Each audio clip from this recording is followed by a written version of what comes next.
back to the S. albufera disc rail. There's a big sign on the main road in to tell you to turn in left, where you'll find a visitor centre. And if you drive past the visitor centre, which I've done a couple of times, you go down to the roundabout here, you park here, and it gets you closer, a little bit closer to the start of the paths.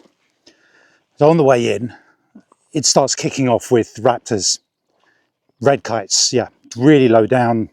Get a little bit of video of that. Again, I'm always a bit annoyed myself because I think I could get these back in the UK at some point, you know, and you end up getting caught up with these layup shots. And I jump out of the car and use the top of the car for the stability. But there are booted eagles off in the distance as well, a couple of those up high.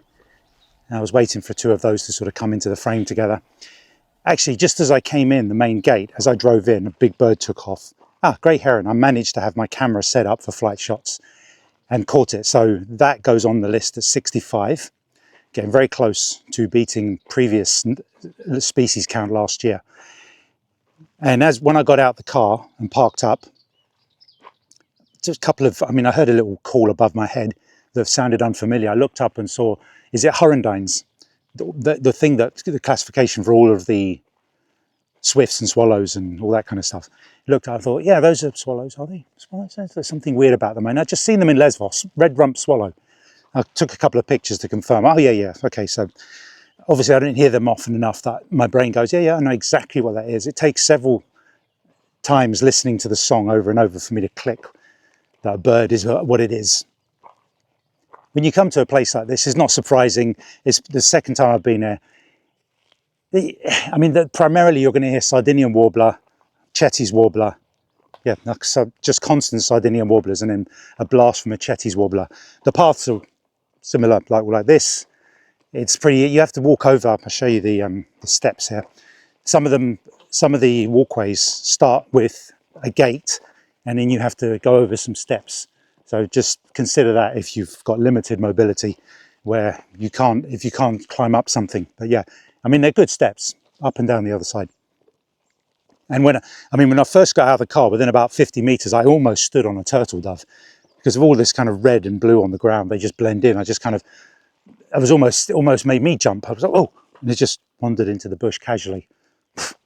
Very weird. But yeah, but like I said, if you come to places like this, out of the city, the birds, you're coming here for something unusual, for strays, for a different species that you don't get in the cities. But when you do come here, they're going to be more skittish around people. So I've hardly seen anything. I've not seen any Sardinian warblers. I've heard them, heard Zitin cisticola up in the air. But the constant flow of red kites going around. What I'll do, I think, before I leave, because I haven't been into the visitor centre, I'm just wondering, do they have like a bird feeder out back? I should check that out because I might have missed it. There's no point in going in there unless it'll just be information for me. Or for anyone who wants to know, there might be information in there, but I'll go and do that. I'll do a little video around there just in case before I leave, because I'm done here. I've just been to the several of the view screens, and like last year, same thing happened. Rabbit droppings. I've seen lots of rabbits here. You look out the view screens, and all you see are coots and yellow-legged gulls. Now, why don't birds breed here at this S. albufera? Like they do say in Menorca. Maybe there's not enough, it's kind of deep water, it needs to be more like a scrape. I don't know what the layout is. Any birding experts that live in Menorca care to explain in the comments, please. But yeah, it's nice enough for a day out. I wanted to change of scenery. I've done a few of the pieces up north a few times over. I just wanted a different surrounds today, see if something, like I said, well, the grey heron and the red rump swallow, no matter what area you go to, you're going to get something slightly different, even if it's not a lifer. It just makes it more interesting, yeah. And this is a pleasant walk, there's nothing wrong with it. I'm going to go up one more path off of the roundabout for 100, 200 meters and then come back and then go back for lunch. And I'm always too quick to dismiss a place. I just got back to the car and I was wondering whether I was going to bother going up any one of the other paths. And keep my head on a swivel as per usual. This small raptor, whitish, flew over and it had a forked tail. I went, oh, what goodies could that be? A black-winged kite, black-shouldered kite or something like that. So I got some photos and I thought, it looks a bit kind of peregrine falcony, kestrel-y. And but then I saw it had a chunk taken out of his tail, whether something bit that or it had it ripped from something it got caught in, I'm not sure. Ran it through the Merlin app and it said hobby. And I thought, yeah, I've seen enough hobbies. I can live with that.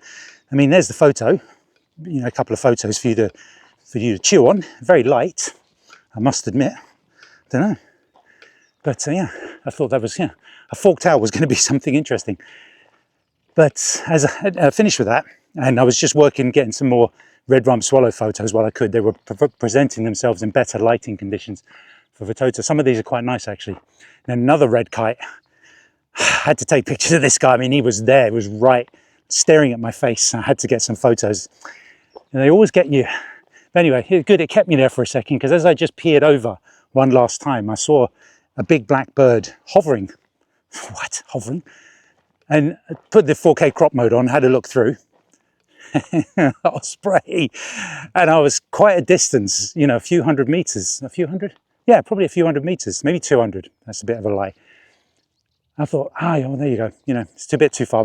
Justin, there's an Osprey. If that was like 10 miles away, you go for a drive and see it.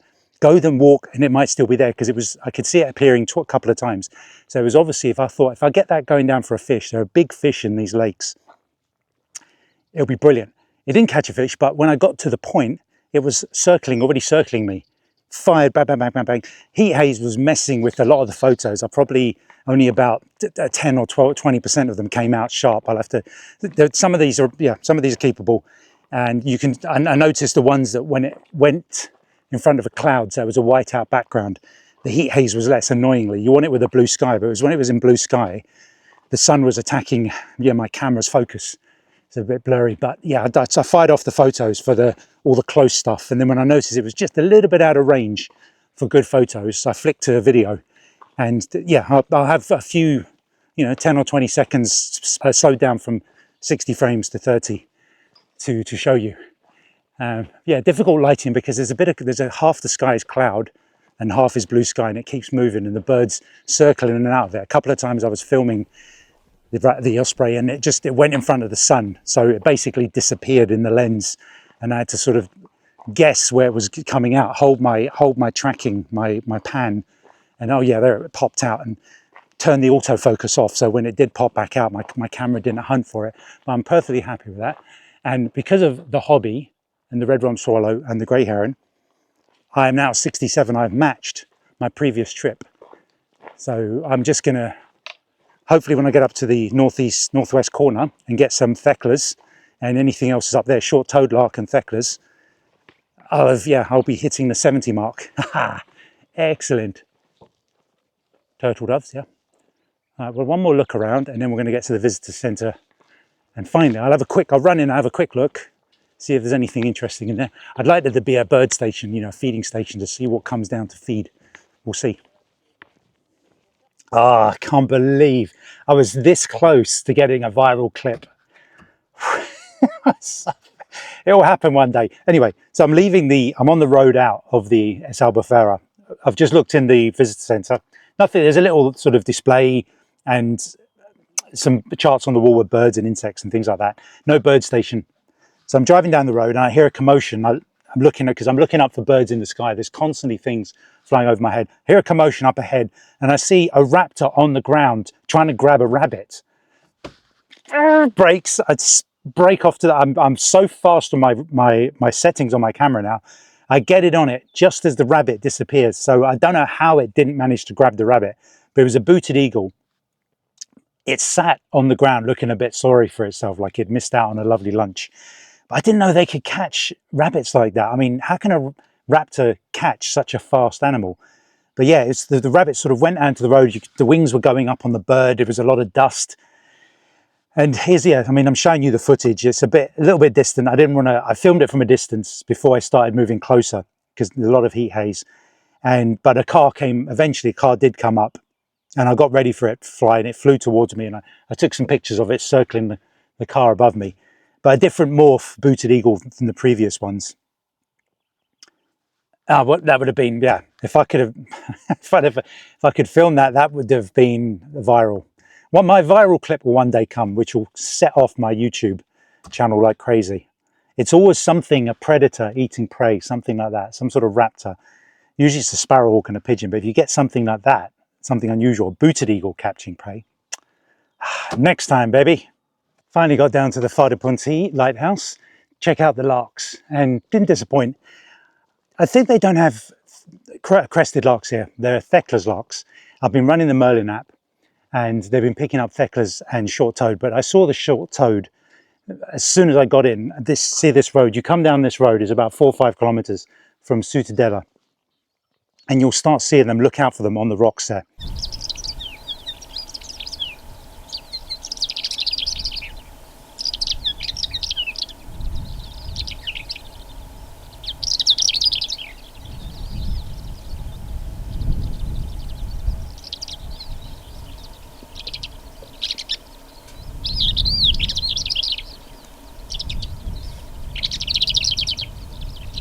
Now, I needed some cattle eagle. I was wondering why I hadn't seen any on the fields in the middle of the island. And on the way down here was like a fighter squadron. 5 or 6 white birds were coming down the road. Quickly put the sunroof down, and I knew I wasn't going to get much in with my camera, my lens, 800mm lens. But all the way back to 200, and I managed to squeeze in 2 to 3. I'll have to go through those. But when I got down here, there may be a couple of dozen sitting on that wall over there. Fantastic. So, I mean, a lot of heat haze there, but just to show you, they're all sitting on those walls preening. I was wondering where on the island they'd gotten to, because that's where I got them last time. When I got those, that matched my species count from last year, 67. And then when I got the short-toed lark here, it's not a lifer, greater short-toed lark, that becomes 68. I've beaten last year. Awesome. And I believe I've got some of the Thekla's lark. I'll have to go through all the files here. Check this out.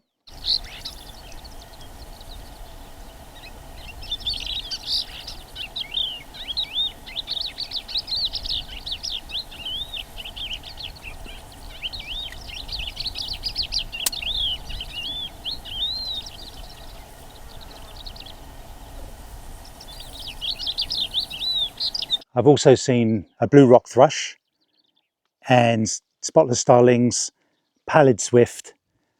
Nothing in terms of great photography. Egyptian vultures, common kestrel, lots of red kites, but nothing coming close. Tawny pipits, sorry, yeah, good tawny pipits. That was one of the first birds I saw down here. They gave me some footage as well. And sparrows, what else? Corn buntings, lots of corn buntings. Yeah, and that's it. Yeah, but you know, that's it. We beat last year. That's as much as I could hope for. Well, that's number 69 on the list. Didn't expect that. I looked over there. I did see a common kestrel flying that way a bit earlier, just before I started the vlog, and I saw something perched on the wall over there. Probably the kestrel. Remember the rules. Always check. Had a look. It was a Barbary partridge. Awesome. Now, when I was here last year, I got a partridge on a rock over by the Favatrix, however you pronounce that, lighthouse a bit further east from here. And I said red-leg partridge because I thought the Barbarys were in the Canary Islands. So it must be Barbary. Now, I've been hearing this weird noise. I thought it was frogs or marsh frogs or some sort of insect. And as I filmed, it was 4K, so forgive the shakiness. I had to muck around with the adjustment because of the exposure, because the sunlight's over there. It's very harsh. And I had to handhold resting on there. So forgive the shakiness, but I believe that's the call. That call is coming from the Barbary partridge. And I reckon that one's keeping sentry. And there are maybe half a dozen eating in the grasses here. I believe that's how it works, yeah. One's keeping a lookout. What I'm going to do is I'm going to overlay some of the audio I've captured here and put photos I've not yet put up over the top. Enjoy.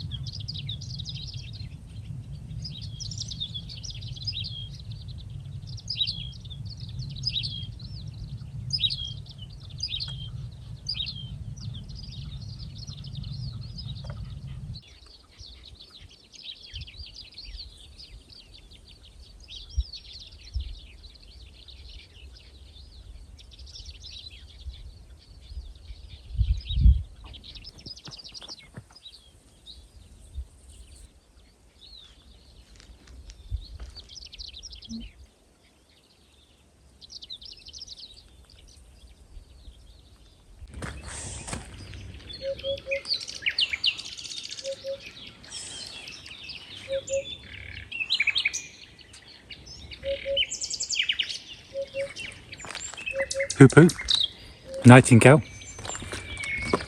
I was just filming a nightingale over there, it's still there. I'm going to do some more filming in a minute. Oh, it's gone. There was a red kite just above my head.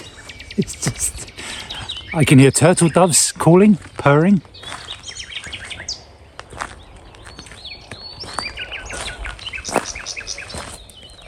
Where is this nightingale? Sounds closer than that one. Might go look for that in a second.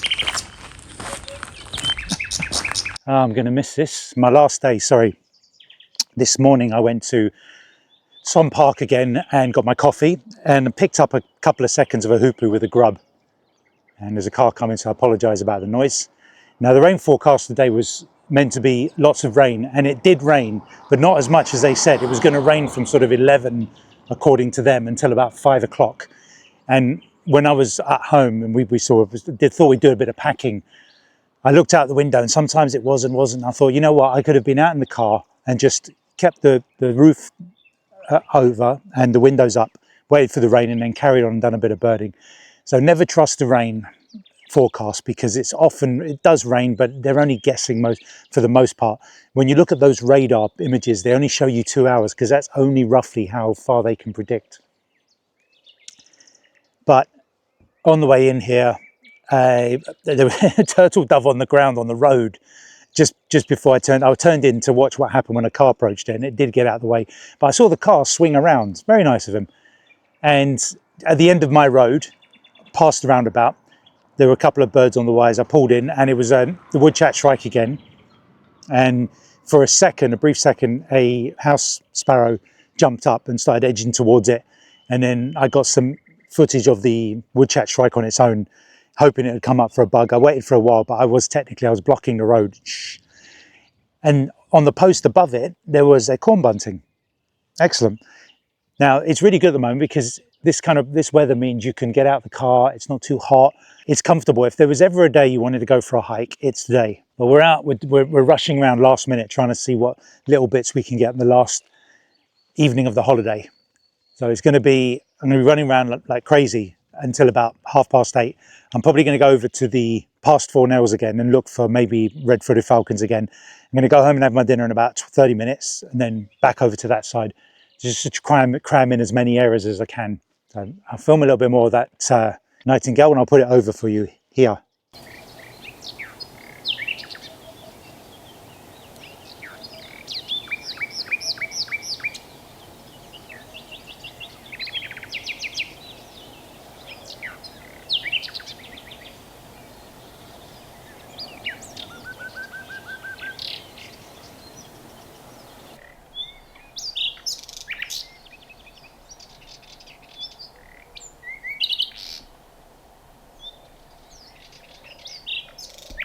Right, that is a wrap, folks. No better place to end it than here, Mesquita. Wife loves the beach, I love it too. It's stunning at this time of night, and we're lucky to have it all to ourselves because it's been slightly cool and windy today because of the rain. You can see the ocean behind me. No, it's an ocean, not an ocean, isn't it? It's the Mediterranean Sea. And on the other side, where it's sheltered, I've just watched the lens flare. Normally that would be full of people, and people wearing not very much, if you get what I mean. Yes, I've seen some sights. Anyway, it's a good place to wrap it up here. There's a blue rock thrush here. I saw it last year. I got some really good photos last year. Shaky video from down there just to confirm it was him. And he's disappeared. So not today. But yeah, I saw a couple of raven go over. There's goldfinch. I was hoping, I'm going to go check those trees over there. I'm going to watch the sun flare. The lens flare, sorry. Down there is where I didn't get a great picture, but it was a wind chat in those trees. I'm going to hope that rounds me off to number 70 on the species list if I can get down there and find it. There's some birds in there, so hopefully. I just checked on Facebook and it pretty much hit the same time as last year we were here. and I expect to see most of the same stuff, and I have. Pretty much everything except the scops that was heard only, I eventually saw it, or at least filmed it or got a photo. But the scops I couldn't get, but I'm okay because I've got some decent photos from Lesvos. I'm completely happy that I have that lifer now. So that's the end of the trip. That's a good wrap, and I'll see you on the next one. Any questions, let me know. Any information you want. I've already got people saying, oh, I should book and come over. Yeah, definitely. Clean, small, easy to get around, peaceful. I mean, look, it's not that cold. I've got a top on, yeah, but it's like literally this is all mine. My wife's down there, she's having a bit of space, and round again. Look, how often do you get to have a beach like that? Obviously, if people see this, it'll be crowded, but there's so many beaches here. I think the statistics are there are more beaches in Menorca than there are in all of the Balearics combined. Okay, see you next time.